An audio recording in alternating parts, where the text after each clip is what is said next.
Mayong adlaw, higala. Kamusta ka? Gusto ba ka mong ginhawa? O doon na ba kay problema nga nakapahuot sa imong dughan nga need ni mo istorya? Dali, maglakaw-lakaw una ta.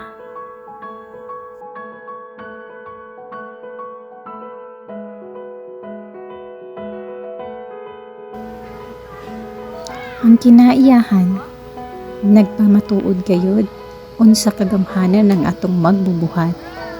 Sama sa kalinaw sa tubig, nagahatag og kalinaw sa atong pangunahuna. Bisan asang lugara, basta kauban ng atong pamilya o mga higala, kita makabatong og simpleng nga ligaya.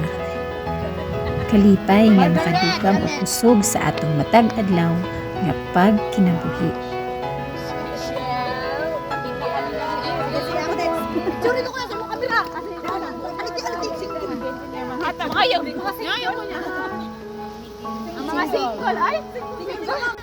Walay tawo nga perpekto og kinabuhi. Matag usa ka nato, dunay lulan nga gipas-an. Apan, bisag unsa pa man ang atong giatubang o gisagubang. Hunahon naa nga ikaw o ako wala mag-inusara. Sa matag takna, sa matag higayon, kita dili malimot sa pagsampit kaniya. Kingdom of God and His righteousness. Ang kinabuhi, dili kanunay malinawon.